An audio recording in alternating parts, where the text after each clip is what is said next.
Hello, in this video I cope with a very common Bitcoin question. Who controls Bitcoin? This can be decomposed into two other questions.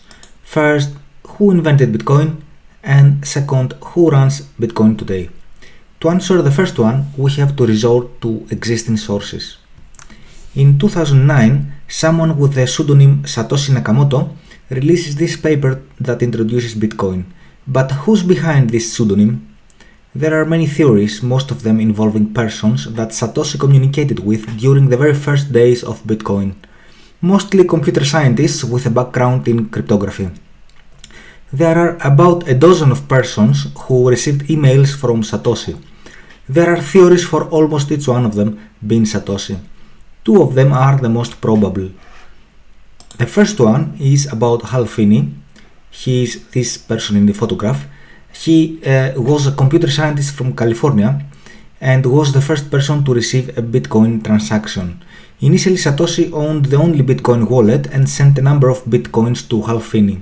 The theory states that Hal Finney was Satoshi Nakamoto and he sent Bitcoins to his second wallet in order to test the system. A second element that strengthens this theory is that Hal Finney has sadly died.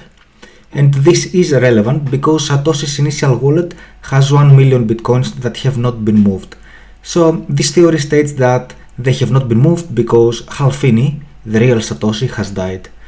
In my opinion, this is the most probable theory. Now, a second theory is about Szabo. He is this person in the photograph. He is another computer scientist from the United States.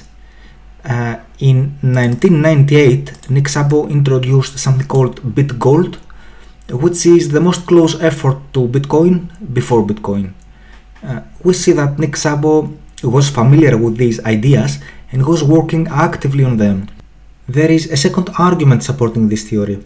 If we look back at the original Bitcoin paper and if we scroll down to the references section, here it is, we will see that the paper cites previous works related to Bitcoin.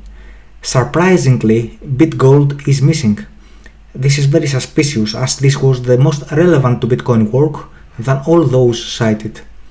The theory states that Szabo was the real Satoshi Nakamoto and he decided not to cite his own previous work in order to disguise himself. Now, there are a lot of other theories. One of them states that Satoshi Nakamoto was Julian Assange, the well-known WikiLeaks journalist, who was among the persons firstly contacted with Satoshi.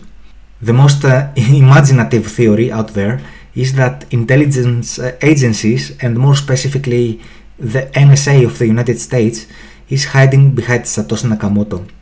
The theory roughly states that the deep state that controls this agency wanted a mechanism to fund its operations, such that it could bypass the president's scrutiny.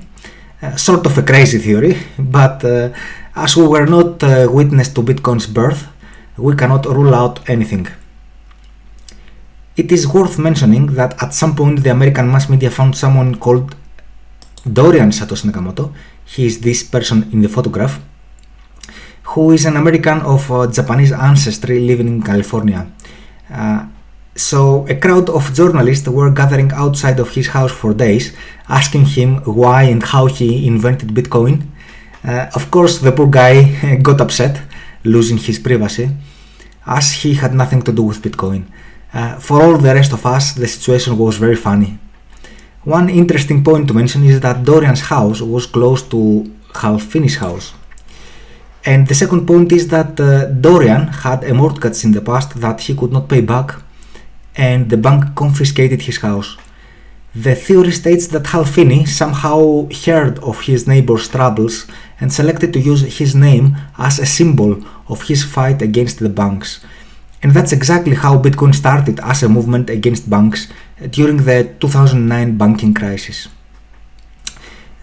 What is interesting is that the Bitcoin community sympathized with Dorian Satoshi Nakamoto. They used to invite him as a special guest to their conferences, and they made substantial donations to him that reached 102 Bitcoins, which at the time this article was written evaluated to $1 million, but today they evaluate to $2.7 million. Also, we see here that the Dorian's wallet is now empty. Dorian has withdrawn his bitcoins. Not a bad compensation after all. In any case, irrespectively of who Satoshi was and irrespective of his motives, all the Bitcoin attributes are encoded into its source code, which is open and you can go read it. The Bitcoin's main quality as a store of value, the new digital gold, we cannot be sure it was Satoshi's purpose. Maybe yes, maybe no. It does not matter. Bitcoin has its own autonomous life by design.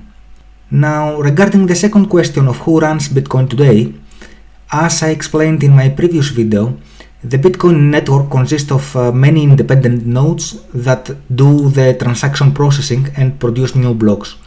But where are these nodes located? On this map, the bigger the cluster of miners, the bigger and the more red the cycle is.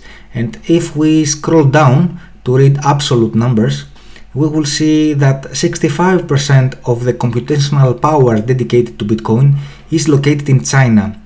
That's an impressive number. The United States follow with 7%, Russia almost 7%, then Kazakhstan, Malaysia, Iran, and all the rest are below 1%. And as I explained in the previous video, miners contribute their computational power to mining pools in an attempt to be more competitive in block production. This diagram here shows which are these mining pools, and this is up-to-date data for the last 4 days. As we can see, 70% or more of the new blocks were produced by a dozen of pools. That's another impressive figure, which indicates the extent of the accumulation and centralization that has already taken place. That's all I had to tell you for now.